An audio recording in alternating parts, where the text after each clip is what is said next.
Et les 5. Écoutez, je vous propose de démarrer pour rester dans les temps. Donc, une nouvelle fois, bonjour à toutes et à tous. Bienvenue à notre webinaire consacré à la communication d'influence et la communication de crise. Je me présente très rapidement. Donc, moi, je suis Alexandre Rigaud, chef de projet à l'ADIRA, qui est l'agence de développement économique d'Alsace. Beaucoup d'entre vous nous connaissent. On est ici pour accompagner les entreprises dans leurs projets de développement sur toute l'Alsace, pour les entreprises industrielles et les entreprises de services à l'industrie. L'une de nos missions, c'est également de vous proposer des moments d'information et d'échange pratiques et synthétiques. Et en effet, ce matin, on vous propose de participer à un échange consacré, donc je l'ai dit, à la communication d'influence et la communication de crise. Pour ce faire, en fait, donc on vous propose une présentation sous forme de discussion, d'échange, et pas forcément donc avec une présentation de PowerPoint.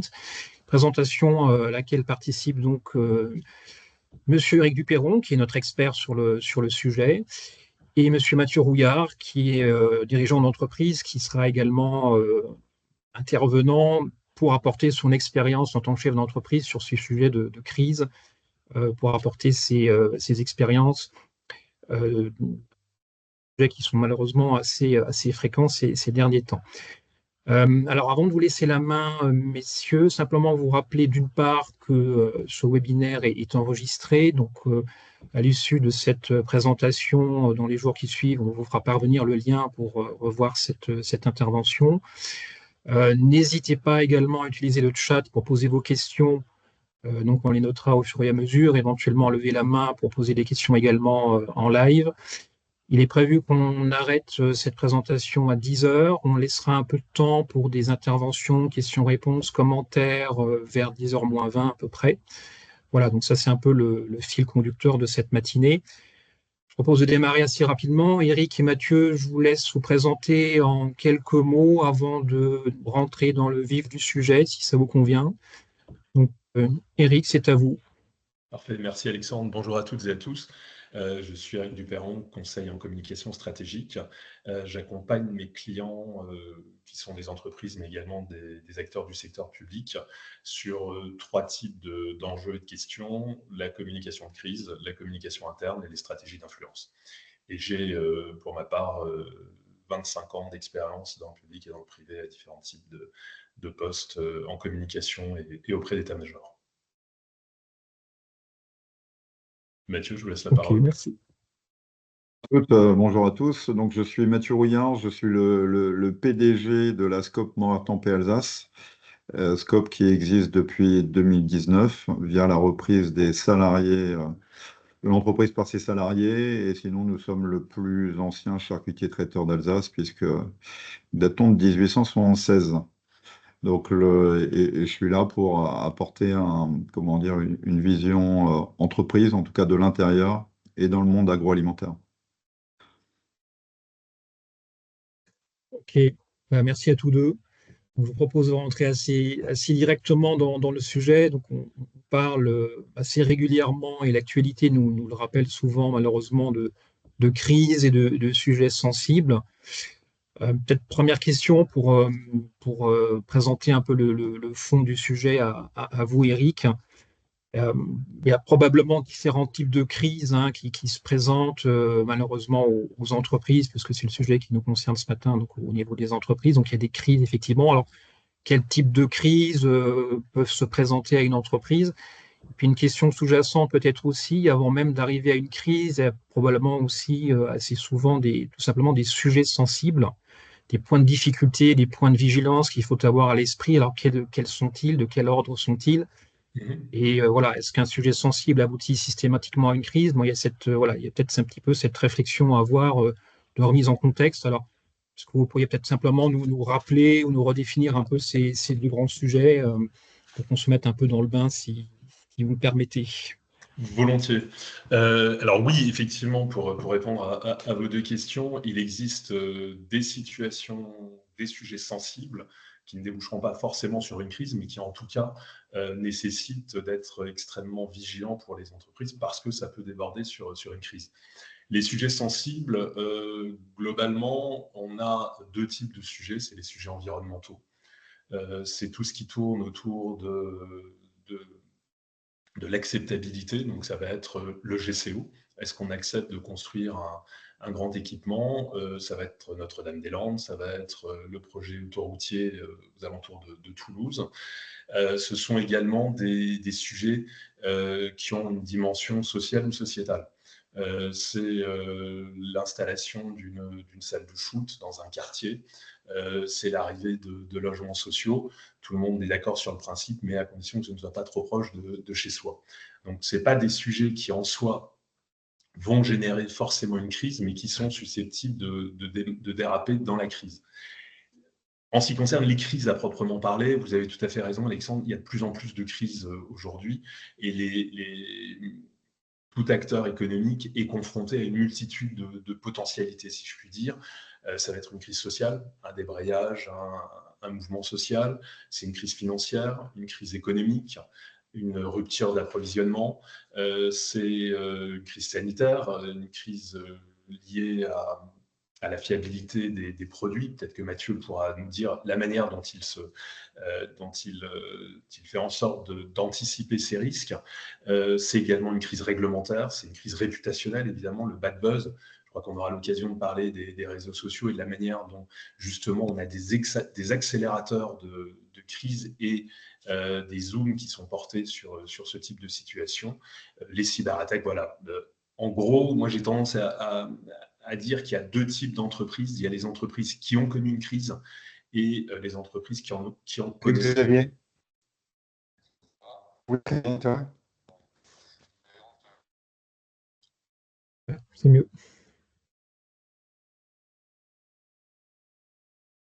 Ouais, vous disiez, Eric?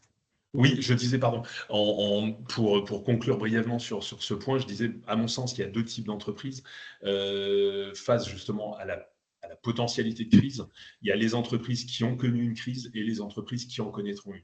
Je crois que malheureusement, ou en tout cas, voilà, c'est un fait, il faut anticiper l'idée et se faire à l'idée qu'on sera confronté à une crise dans le cadre d'une activité économique.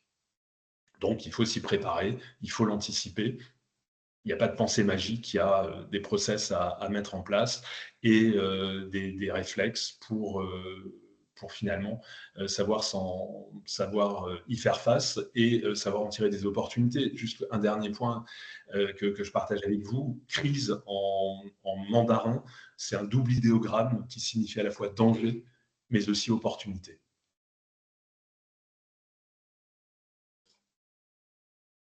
Du coup, Mathieu, vous, comment vous ressentez, du coup, en tant que responsable d'entreprise, ces sujets de sensibilité de crise?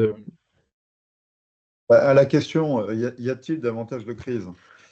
Si je parle en tout cas de mon domaine qui est l'agroalimentaire, les crises s'accélèrent et on voit bien qu'ils vont s'accélérer. Alors pourquoi? Parce que même si on ne le souhaite pas, aujourd'hui on est sur un marché qui est mondialisé et le fait qu'on puisse être perturbé par un événement à l'autre bout de la planète fait que ça donne les opportunités de crise qui sont des opportunités qui sont nombreuses. Ça, c'est le premier point. Le deuxième point, et c'est l'actualité de ce qu'on peut lire aujourd'hui dans les journaux ou au journal télévisé, teinté de géopolitique et de rapports de force. Sans rentrer trop dans le détail, on voit géopolitique, qui est un exemple concret actuellement au Proche-Orient, de rapports de force. On voit dans le cadre de l'OMC les rapports de force qu'il peut y avoir entre les différents continents. Donc aujourd'hui, ce qu'on note, c'est qu'on a un marché mondialisé qui est déstabilisé par la succession des crises, et ces crises sont amplifiées par la spéculation, le fait à un moment donné d'avoir des opportunités de faire de l'argent sur une période donnée. Le troisième point, et on le voit dans nos vestes, dans nos poches, c'est l'information ou la désinformation est accessible et arrive quasiment en push. Ce qui fait que vous avez des vraies informations et des fake news, comme on dit, qui donnent un sentiment de méfiance par rapport à l'information que vous recevez, hein, et puis, tout cela génère une accélération au niveau des crises. On pouvait regarder, en tout cas moi, sur l'agroalimentaire. J'avais l'impression qu'il y avait une crise tous les 10 ans et vous aviez 9 ans, on va dire, pour les préparer. Alors, soit 5 ans avant, enfin, en tout cas 9 ans avant pour préparer cette crise. Moi, juste avec ma vision de dirigeant de la SCOP depuis 2019, hein, pour vous donner un exemple, on a une flambée du cours du porc au niveau le plus haut des 25 dernières années en 2019.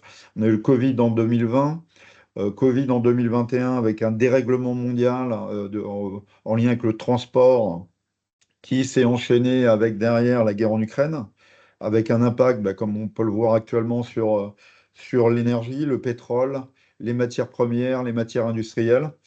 Et donc, pour synthétiser, c'est vraiment pas simple, en tout cas, pour un dirigeant. Pensez, en tout cas, que demain sera comme hier. Alors, même si on est parfois éloigné comme on disait, le monde de demain sera différent du monde d'avant. On s'aperçoit que pas totalement.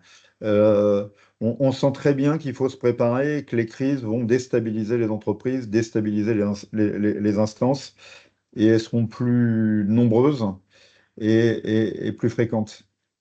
D'où l'intérêt, pour rebondir sur ce que disait Eric, de le préparer, même si c'est toujours délicat de préparer quelque chose qu'on ne peut pas forcément anticiper à la base.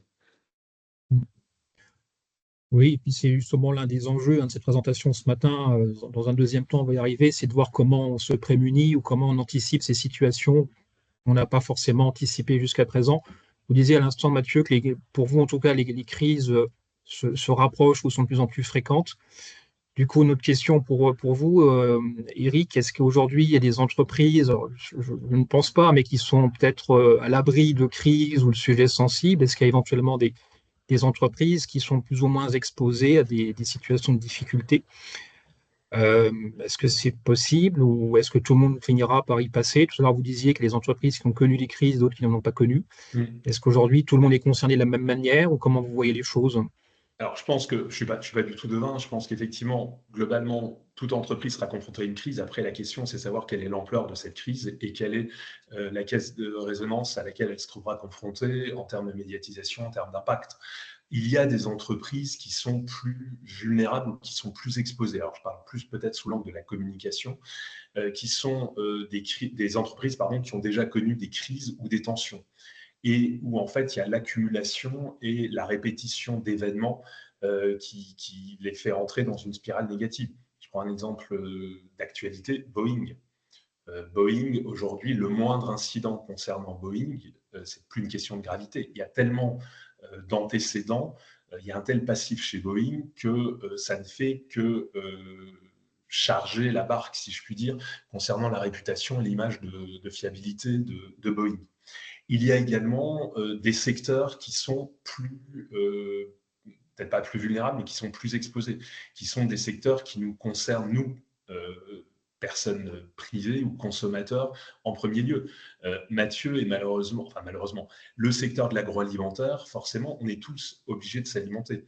Donc, on est tous obligés de manger. Donc, les risques concernant l'agroalimentaire sont évidemment beaucoup plus importants que lorsque vous êtes, en termes de réputation, en termes d'image, en termes d'impact, que lorsque vous êtes par exemple, sur du B2B très classique. Il y a également tout ce qui relève de la santé, tout ce qui relève du soin à la personne, tout ce qui impacte les personnes vulnérables. Ce sont des sujets qui sont extrêmement sensibles et qui vont, en cas de pépin, en cas de problème, susciter une très forte médiatisation. Il y a également, je parlais à l'instant de Boeing, mais c'est valable pour tout type d'entreprise, il y a la question de la notoriété de l'image. Est-ce que lorsque vous êtes confronté à une crise, vous partez avec un capital sympathie, avec une image plutôt positive au niveau du grand public, au niveau de vos consommateurs, au niveau de vos parties prenantes, ou est-ce qu'au contraire, il y a un passif? On peut imaginer que des entreprises qui sont peu regardantes sur leur impact environnemental, le jour où elles seront à l'origine peut-être, ou lorsqu'elles seront confrontées à une crise justement dans ce domaine-là, auront de fortes difficultés à traiter sur le plan médiatique et sur le plan de la communication. Et puis, il y a un dernier élément qui me semble important, mais là qui ne relève pas tant de l'entreprise en soi, donc sur lequel on n'a pas directement de prise, c'est la question de l'actualité. C'est en fait lorsque intervient un événement inattendu qui va générer une crise ou qui s'apparente à une crise, quel est, je reparle toujours sur le plan médiatique et sur le plan de la communication, quel est le reste de l'actualité existante. Ce n'est pas la même chose si vous êtes confronté à un accident, un incendie industriel avec des images, etc., que ça se passe aux alentours du 15 août, ou, à contrario, au moment, lorsque tout le monde attend la nomination d'un nouveau gouvernement. Je vais prendre 2 ou 3 exemples. On est aux 5 ans, aujourd'hui ou hier étaient les 5 ans de l'incendie de Lubrizol à Rouen. Vous vous souvenez des images, panache de fumée, la moitié de la ville confinée, etc. Il y a eu un fort impact, évidemment, à cause lié à l'incendie de Lubrizol, mais il s'est trouvé que cette actualité a été complètement mise de côté par, à partir de 14h ou 15h, l'annonce du décès de Jacques Chirac. Je prends un autre exemple, l'explosion dans un immeuble d'habitation, une explosion due au gaz, 18 morts. Est-ce qu'on va en parler? A priori, oui, c'est quelque chose qui va complètement écraser l'information, écraser l'actualité, surtout quand ça se passe entre Noël et le Nouvel An. Eh bien, cette explosion au gaz a eu lieu à Mulhouse, vous vous en souvenez peut-être ou pas, finalement, ça a eu lieu le 26 décembre 2004. Il y a eu une explosion au gaz, 18 morts dans un immeuble à Mulhouse, mais en même temps arrivaient les images du tsunami en Asie. Et donc cette information a été complètement mise de côté. Donc sur un plan médiatique, sur un plan de communication, il y a aussi cet aspect actualité qui va permettre ou pas de relativiser l'impact de votre crise. Justement, Mathieu, vous l'avez dit tout à l'heure, vous ressentez cette accélération des événements. Vous aussi, vous ressentez cette pression grandissante de l'actualité, de l'actualisation des médias qui poussent des infos, qui vous obligent peut-être à vous positionner, à réfléchir. On va en parler après sur comment réagir face à les situations de crise. Mais vous ressentez également un peu cette accélération et puis cette mise en lumière de sujets qui étaient peut-être un peu moins perçus dans les années précédentes. Disons que pour répondre à la question c'est est-ce que toutes les entreprises sont concernées? Il me semble que oui. En ce qui concerne, alors ce qui est compliqué, c'est comment anticiper quelque chose qui ne s'anticipe pas. Ça veut dire qu'une crise, un conflit, vous ne pouvez pas forcément l'anticiper. Par contre, il y a un élément, c'est dans toute l'information que soit qui vous arrive, ou en tout cas vous obtenez, c'est être capable de faire le tri. En tant que, là, je parle d'entreprise, pour quelque part l'intégrer dans votre vision long terme, puisque une entreprise se pilote à long terme. Il faut une vision, c'est quelle sera l'entreprise dans 10, 15 ans, 20 ans. On voit que ça se heurte à la succession des crises qui ont tendance un peu à chambouler au fur et à mesure les marchés. Et donc, il faut que chaque entreprise, chaque dirigeant ait la capacité finalement de se faire sa propre opinion de quel va être le marché demain, quelles vont être les relations de demain, pour intégrer les pires scénarios et toutes les complications possibles qu'il peut y avoir dans ce marché, ce marché déstabilisé. Si je prends juste un exemple, quand on parle de vision long terme, puisque l'entreprise a besoin d'avoir des certitudes pour avancer. Et là, vous avez en France, par exemple, du point de vue politique, une absence de vision qui fait qu'en tout cas pour les entreprises, c'est très compliqué. qu'il y ait une politique de taxation ou une autre politique, peu importe, pour un chef d'entreprise, vous l'intégrez, vous essayez de, comment dire, d'ajuster l'entreprise en lien avec les contraintes que vous allez avoir. Aujourd'hui, c'est très compliqué. Vous voyez la politique, vous voyez la mondialisation, vous voyez la géopolitique. Donc, il faut être capable d'adapter justement, et de prévoir, d'anticiper les scénarios catastrophes pour pouvoir les éviter. C'est surtout ça, c'est de se dire, la plupart des dirigeants se disent, bon, ça peut pas être pire. Ben si, ça peut toujours être pire. Moi, je le vois depuis que je suis dirigeant en 2019. En 5 ans, j'ai eu 4 crises. Alors que si j'avais été dirigeant 10 ans plus, 10 ou 15 ans plus tôt, j'aurais eu une crise sur les 10 ans, ce que j'aurais certainement préféré. Donc, ça nécessite en tout cas de l'anticipation, ça nécessite aussi de faire évoluer l'entreprise. Ça veut dire de préparer le terrain auprès des équipes, d'échanger, d'essayer de trouver des solutions pour justement éviter de se retrouver coincé sur un marché où si par exemple vous avez de la matière première qui a flambé, qui a triplé, bah, et que vous pouvez pas le répercuter, bah, c'est sûr que demain, potentiellement, c'est fini. Donc il faut intégrer ça dans sa vision long terme, dans ses différentes stratégies pour éviter d'être trop impacté. Il n'y a pas si longtemps que ça, j'en discutais avec comment dire, des représentants de l'État hein, qui comparaient un peu les entreprises. Ben, face à une crise, face à des crises, il y a deux modes de fonctionnement. Il y a le mode de fonctionnement, ça va passer, demain ira mieux. Et il y a le mode de fonctionnement où j'intègre que potentiellement ça peut s'empirer. Et comment je fais justement dans le cas où ça s'empire pour éviter de me retrouver en difficulté. Et c'est ça le choix qu'on a face à nous, soit dans la gestion d'une crise, soit en tout cas dans l'anticipation de crises à venir. Juste. Bah, justement, je reprends les mots-clés que vous avez cités, Mathieu, anticipation, préparation. Je pense a priori, il est plutôt sage de se préparer à des événements qui peuvent survenir plutôt de ne rien faire. Donc, anticiper, préparer, intégrer ça sur le long terme pour être prêt le moment venu, même si l'entreprise, par exemple, n'a pas encore connu de crise. Donc, c'est l'anticipation. Du coup, je dirais un peu la question centrale du webinaire de ce matin, c'est comment on fait? Donc, deux questions dans une. Petite 1, bah, est-ce qu'il faut communiquer? J'ai le sentiment que oui.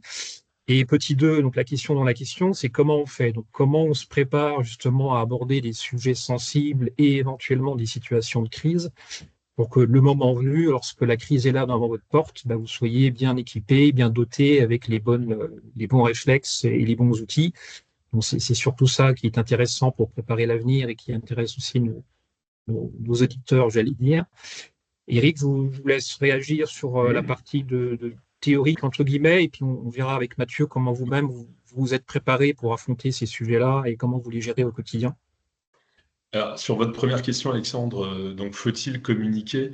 Oui, j'ai tendance à dire, à vous rejoindre, effectivement, je pense qu'il faut, en tout cas, il faut se poser la question de savoir si on doit ou non communiquer. Peut-être qu'on ne va pas forcément communiquer, mais ça, c'est du coup une forme de décision de communication. Moi, globalement, néanmoins, je considère qu'il faut, c'est important de répondre et c'est important d'émettre des messages avec quatre mots-clés. Je parle vraiment en situation de crise et sous l'angle de la communication. C'est montrer sa réactivité. C'est parce que c'est très important en matière de communication de pouvoir donner le tempo. Et donc, si vous êtes réactif, voire si même vous avez la capacité d'être proactif, vous allez avoir une forme de lead et c'est vous qui allez finalement donner la mesure de la communication. Deuxième élément qui est indispensable, c'est l'empathie.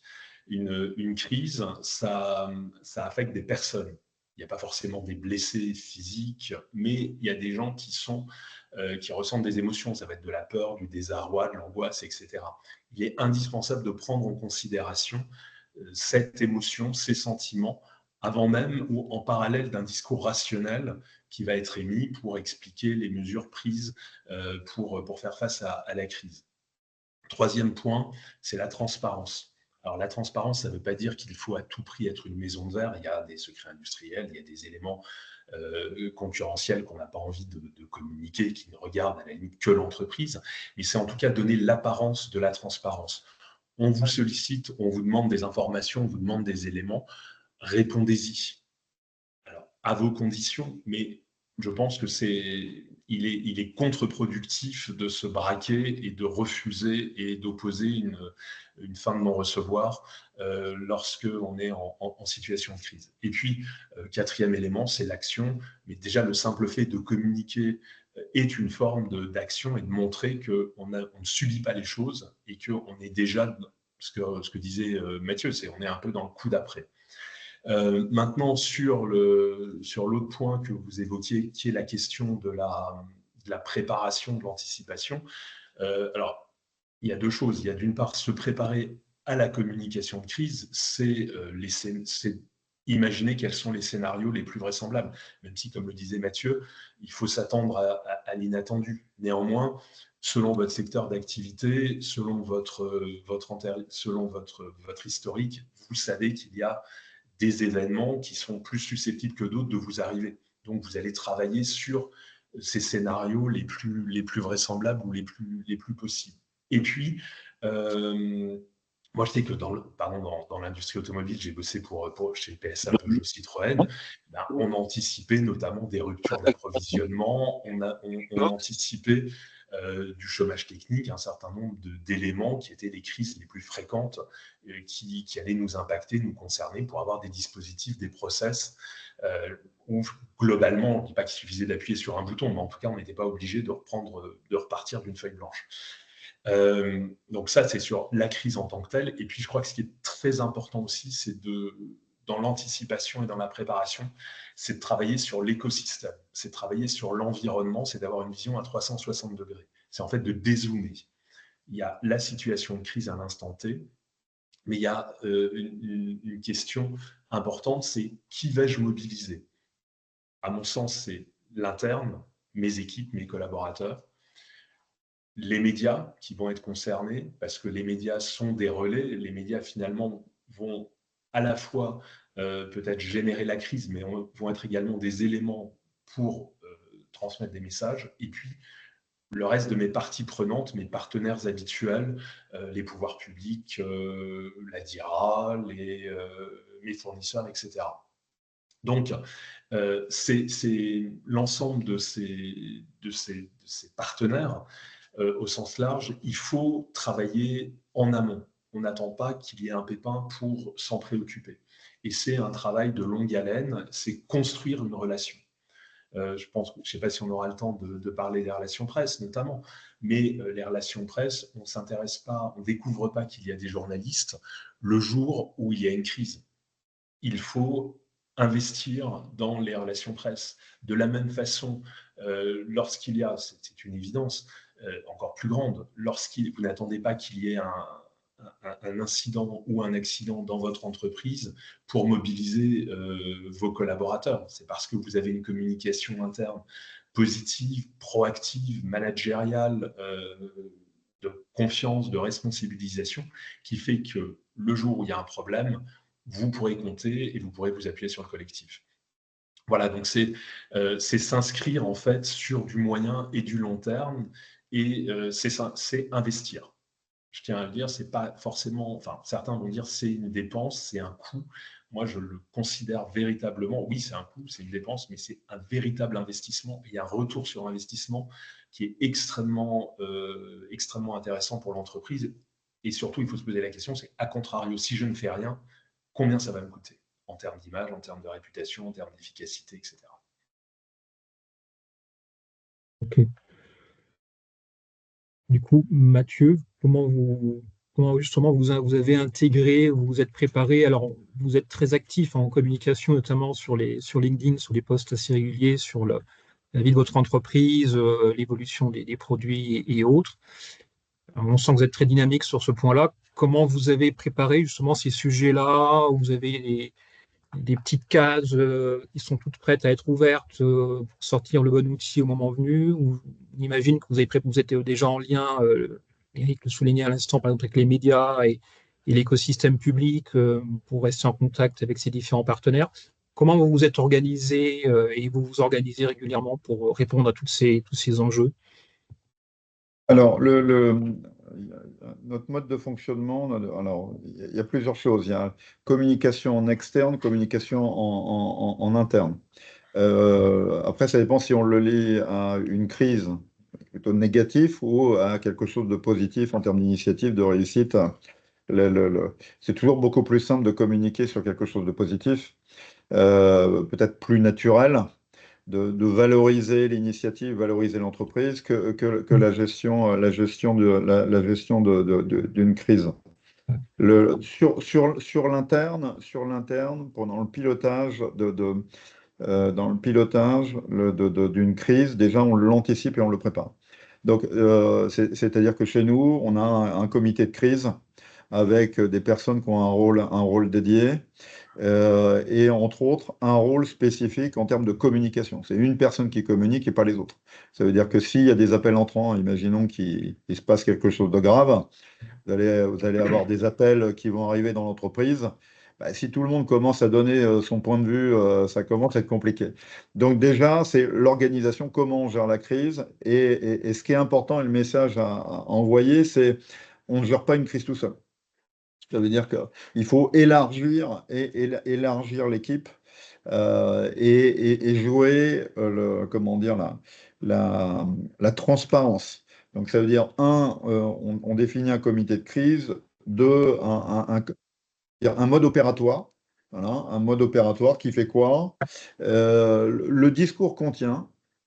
Et le discours contient, c'est quelque chose d'écrit. Hein, parce que on peut vous appeler en sortant du boulot, vous n'avez pas forcément les éléments. Donc, si vous voulez avoir une communication juste et précise, il faut pouvoir vraiment le préparer à l'avance et l'avoir toujours avec soi sur qu'est-ce qu'on communique. Euh, ce qui est vraiment une différence entre la communication et l'information. C'est-à-dire, il peut y avoir il y a une information sur potentiellement un fait, et après, il y a qu'est-ce qu'on communique. C'est deux choses bien différentes. Et là, on parle de communication. Et en interne, parce qu'on est en scope, nous, on fonctionne en toute transparence. C'est-à-dire, je considère que tous les salariés associés sont capables de comprendre si c'est bien expliqué, si c'est simple. Voilà, ça veut dire que si on commence à utiliser des termes techniques euh, euh, pour essayer de valoriser le fait qu'on a un vocabulaire chiadé, c'est pas bon, ça fonctionne pas. Ça fonctionne pas. Et après, c'est se mettre à la place de toutes les parties prenantes. Donc, quand on est une entreprise, ben, vous avez des fournisseurs, vous avez des clients. C'est comment ils peuvent prendre l'information et comment on fait pour communiquer au bon moment ou pas, hein, d'ailleurs, ou pas. Mais c'est pour ça que le principal c'est l'anticipation. Et quand je parle de transparence, si je parle de l'interne, transparence en interne, ça veut dire qu'on met en place un climat de confiance où on ne cache rien. C'est-à-dire que voilà, la situation est compliquée, comment on fait, quelles sont les différentes stratégies qu'on va mettre en place de plan d'action. Et pour rebondir sur ce que disait Eric, c'est surtout c'est l'action. Ça veut dire il faut agir. Il faut agir. Si par exemple on a une problématique dans l'entreprise, il faut agir. Et c'est en période de crise qu'on fait évoluer les entreprises. Quand tout va bien, bon, les personnes n'ont pas forcément envie d'évoluer puisqu'ils disent, bon, bah, que ça fonctionne. Je ne vois pas pourquoi je devrais changer. En période de crise, vous devez viser d'être meilleur en sortie de crise qu'avant la crise. Ça veut dire que ça doit être vraiment un élément euh, qui, qui, euh, qui, euh, qui améliore l'entreprise, qui fasse changer les choses euh, dans le mode de fonctionnement. Et bien sûr, pour rebondir sur ce que vous disiez sur la communication, bah, il est important de communiquer sur ce qui se passe bien dans l'entreprise, parce que quand il y a quelque chose qui va mal se passer, si vous ne communiquez que sur ce qui se passe mal, ben on va se souvenir que de ça. Donc, et dans la communication, je dirais c'est comme une spirale positive. Ça veut dire que la réussite et les réussites et les bonnes nouvelles ben, enchaînent sur d'autres bonnes nouvelles et d'autres communications. Et quelque part, on attend de votre part que vous puissiez communiquer sur des réussites. Même si parfois, c'est compliqué, hein, quand vous avez une conjoncture difficile avec une crise à gérer, bah, vous avez parfois, comment dire, intérieurement, au dites, bon, c'est compliqué, on est obligé de s'adapter, et en même temps, vous devez valoriser sur les initiatives et sur les réussites. Donc, c'est un peu le parti pris qu'on peut avoir au niveau de la SCOP. Et puis, comme les salariés sont associés, je considère que il est important de valoriser le travail de l'ombre, hein, des personnes qu'on ne voit pas forcément en communication. Moi, j'interviens, mais je fais le nécessaire pour intervenir le moins possible, pour qu'on puisse voir voilà, ceux qui travaillent au quotidien dans l'entreprise et qui font justement que ça se passe bien. Euh, je ne sais pas si j'ai du coup répondu à votre question, Alexandre, hein. Parfait. Bah oui, c'était là. Oui, merci Mathieu. L'idée, c'était effectivement d'avoir votre expérience en tant que dirigeant d'entreprise. C'est comment voilà, vous préparez et vous gérez ce type de sujet, notamment en interne. C'est vrai qu'on pense à l'interne, on aussi penser à l'externe. Enfin, je pense que c'est un exercice de longue haleine qu'il faut réaliser en permanence tout au long de l'entreprise pour pas se retrouver dans des situations de difficulté et entretenir un bon flux de communication, une bonne ambiance en interne et en externe pour se prévenir de tout ça. Merci. Euh, on arrive un peu au bout de cette première partie d'intervention, de présentation, de témoignage de la part d'Éric et de Mathieu. Je voudrais juste faire une pause avant d'aller plus loin vers vous, participants. Est-ce que vous avez à ce stade-là peut-être des remarques, des commentaires, des questions? N'hésitez pas à lever la main, poser une question par chat. Il y a pas mal d'entreprises que nous connaissons qui participent ce matin à ce webinaire. Je vois ça sur la liste des participants. Donc, bienvenue aussi à ceux qui nous ont rejoints il y a quelques minutes. Ça appelle des interventions, des commentaires, peut-être des expériences aussi que vous avez vécues vous-même dans le passé, dans votre propre entreprise, sur les situations de difficultés, des sujets sensibles ou des points délicats. N'hésitez pas, la parole est libre.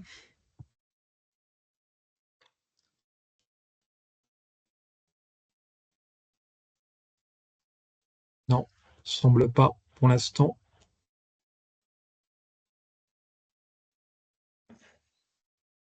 On est en train de vous écouter attentivement pour le moment. Ah, très bien. Alors, C'est merci. Une voix. super intéressant. Donc, c'est Alaïdine, société Secotools à Bouxwiller. OK. Et vous êtes dans quel domaine d'activité? En métallurgie, dans le porte-outils, l'outil coupant. Donc, on fait partie du groupe Sandvik, donc c'est un groupe suédois. On est dans la division SMS, Machining Solutions, et puis il y a même mon collègue de Souls qui est connecté. Hein. On fait partie du même groupe, Walter, à Souls-sous-Forêt. D'accord. OK. Donc, c'est un sujet qui vous parle, vous y retrouvez et vous avez probablement aussi développé une stratégie en interne pour vous préparer à ce genre de situation. Oui, le sujet nous parle complètement parce que, comme vous l'avez souligné juste avant, on est dans un marché mondialisé. On n'est pas seul en France. Sandvik vend ses produits un peu partout dans le monde avec une compétitivité qui est compliquée avec le marché de l'Asie, l'Inde, le Brésil. Enfin, il y a des pays où ils ont des coûts de main-d'œuvre qui sont très compétitifs.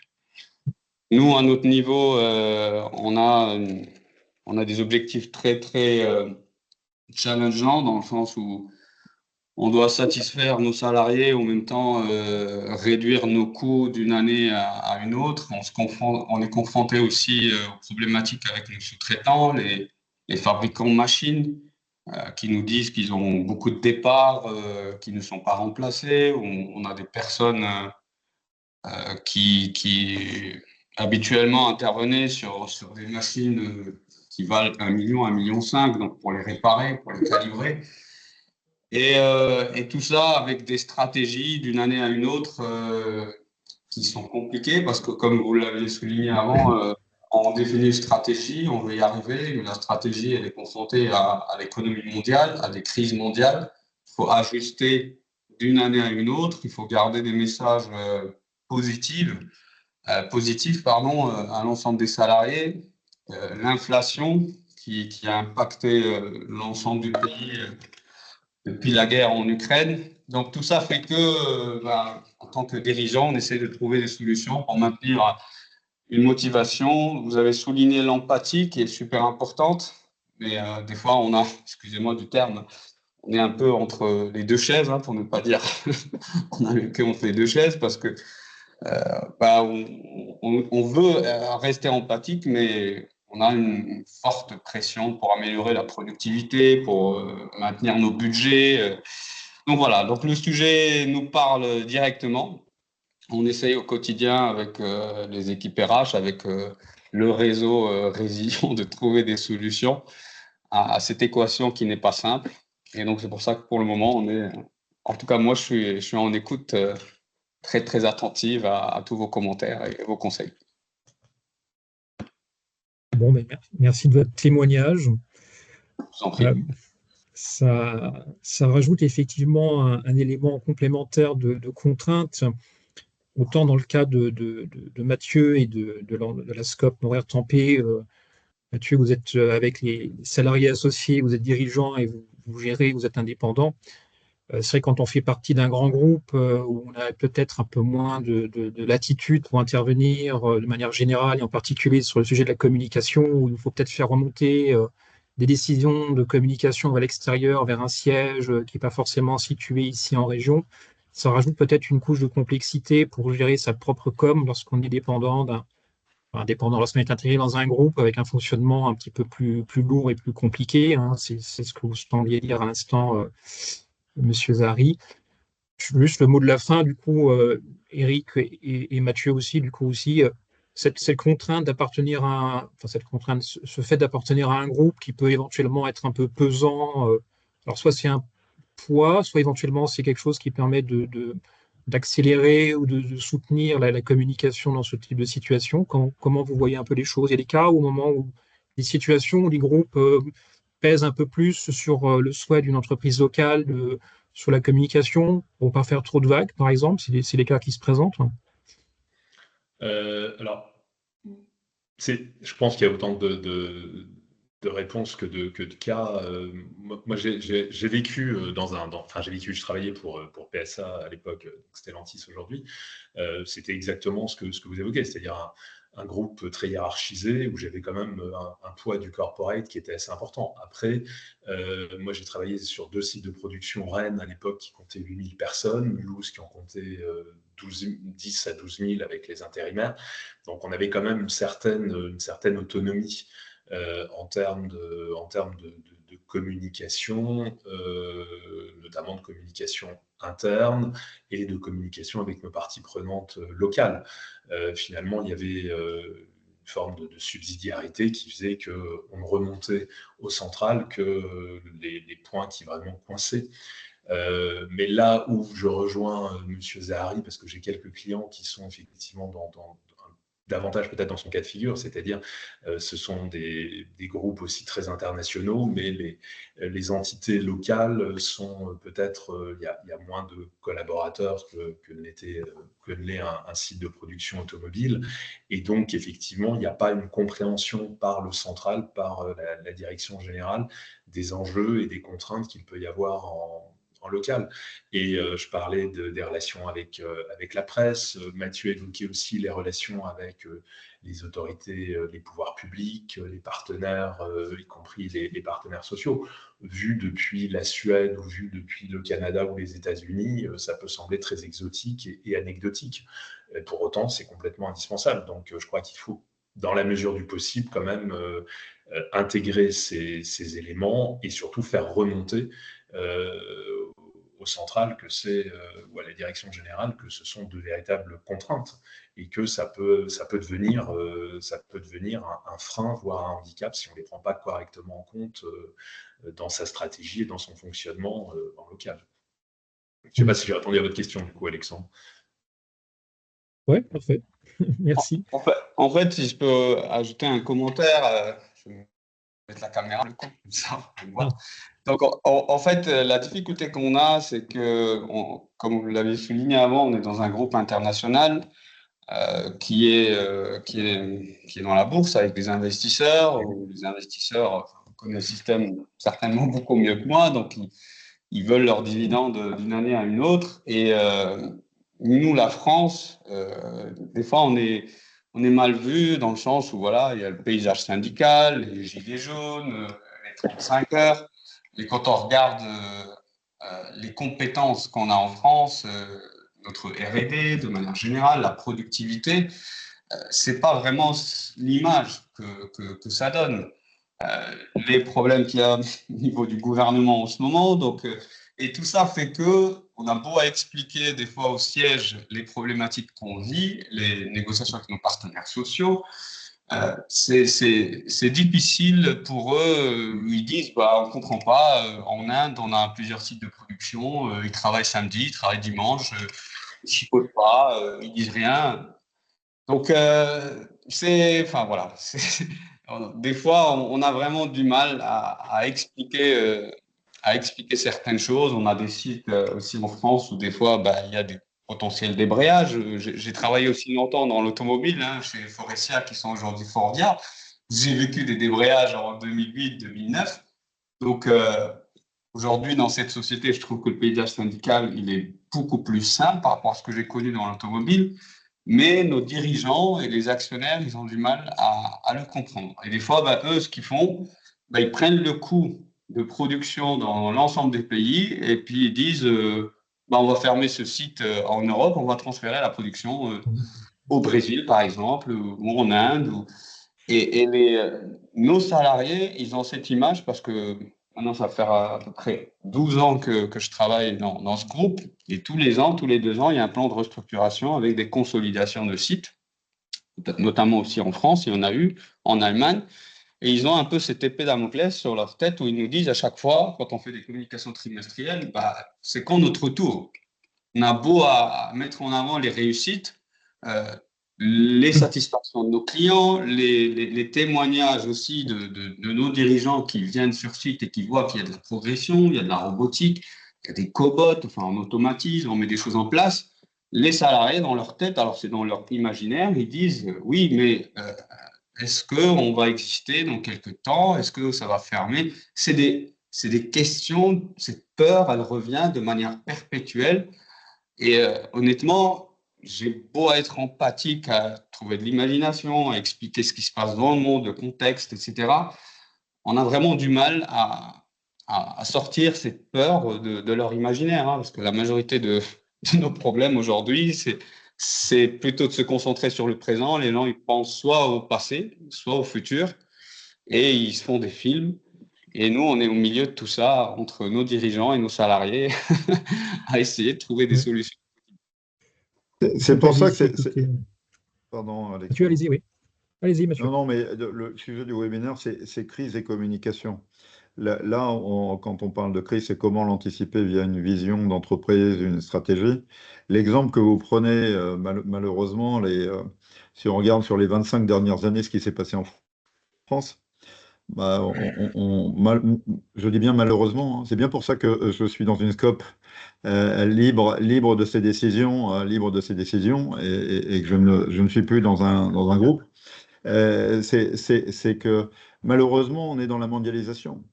Donc, on est dans le comparatif des coûts du travail, de la compétitivité, et c'est là où c'est délicat. Alors, là, je dérape un petit peu, hein, mais sur le sujet de la communication en interne, du coup, parce que là, on parle de la communication en interne, comment j'explique en interne ce qui est en train de se passer au niveau du groupe, bah, c'est délicat parce que vous n'avez pas forcément vous pourriez imaginer, si vous étiez dans une entité indépendante, de diversifier votre production et dire, moi, je considère que, il y a des niches. Alors, je ne connais pas bien votre domaine, hein, alors je ne me permettrai pas, mais il y a des niches très valorisées sur lesquelles l'Inde ou, je sais pas, la Chine n'a pas la technicité, donc je peux recommander au groupe Donc, il y a une communication en interne, donc là, c'est plutôt hiérarchique, et une communication, comment dire, locale, en disant on va mobiliser les ressources, l'inventivité des équipes pour trouver des solutions. Après, tout dépend de ce qui se passe au niveau des groupes, de la latitude que chaque entité a ou n'a pas.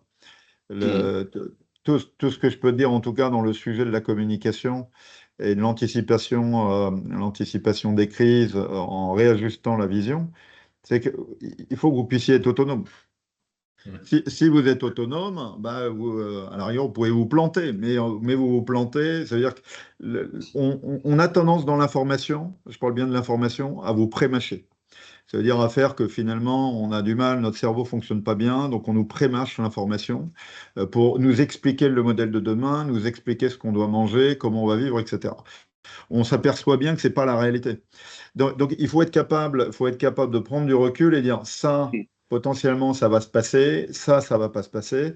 Et du coup, au niveau de l'entreprise, je modifie ma vision, j'anticipe certaines choses, je mets en place des stratégies avec ma propre conviction ou la conviction collective de l'entité. Donc comment dire, vous êtes capable après derrière de mobiliser les équipes sur voilà notre vision de l'avenir, notre vision du monde, notre vision de nos produits. Le, le- le- Concernant ce que vous vivez, c'est compliqué, puisque quand vous êtes dans un groupe, hein, ben, vous dépendez de la vision des dirigeants du groupe, qui vont vous expliquer ou pas. Et après, vous êtes dépendant de leur choix. Donc, quand vous comparez, vous parliez moi, si je prends le monde de la charcuterie, je vais juste vous prendre un exemple frontalier, hein. Si je compare les coûts de production en Allemagne et en France, globalement, c'est moitié moins cher. Pour une Waouh. simple raison, les Allemands font travailler des gens des pays de l'Est. Moi, je paye les salariés associés de façon convenable. J'ai quasiment personne au salaire minimum. Donc, et après, vous avez des habitudes de consommation qui fait que vous avez une proportion. Alors, sur la charcuterie, c'est du maigre et du gras et des épices, on va dire. Et il y a des consommations en Allemagne ou en Suisse avec une proportion de gras qui est un peu plus importante. Donc, du coup, qui est moins cher aussi. Donc si je décidais de conquérir l'Allemagne, par exemple, du point de vue commercial, bien sûr, ça serait quasiment impossible. Ça serait quasiment impossible, hormis de miser sur des niches très valorisées où, globalement, je suis le seul à avoir une valeur ajoutée. Mais ce que vous vivez, c'est exactement ce que, en tout cas, en rentrant dans Uniscope, j'ai souhaité éviter. C'est d'être maître de mon destin et d'éviter d'être, comment dire, de subir ou en tout cas d'être obligé d'expliquer des décisions que d'autres ont prises. Parce que malheureusement, c'est peut-être pas, peut-être qu'Alexandre va me dire que c'est pas politiquement correct, mais en France, ce qu'on voit, c'est qu'on est en train de se désindustrialiser. Et ça, c'est un constat, malheureusement. Et pour inverser ça, je ne sais pas ce qu'il va falloir faire, mais ça, je laisse nos politiques définir la bonne stratégie. Mais le constat, malheureusement, n'est pas forcément très positif. Et l'évolution non plus. En tout cas, en complément, Monsieur Zari, c'est un sujet dont on nous parle souvent en fait à la DIRA, et vous avez parlé de résilient, hein, il me semble tout à l'heure aussi, hein, je pense Oui, que c'est partie, donc oui, c'est oui, un on fait sujet partie du réseau résilient aussi. voilà, Mm. donc c'est un sujet qu'on nous remonte très régulièrement, hein, cette dépendance, cette intégration dans les groupes, en particulier lorsque ce sont des groupes étrangers avec des sièges et des cultures différentes, hein, les problèmes linguistiques, mais aussi des cultures différentes un peu partout dans le monde. Donc ça peut être un autre sujet d'un autre webinaire à un moment donné, mais effectivement, c'est des réelles difficultés.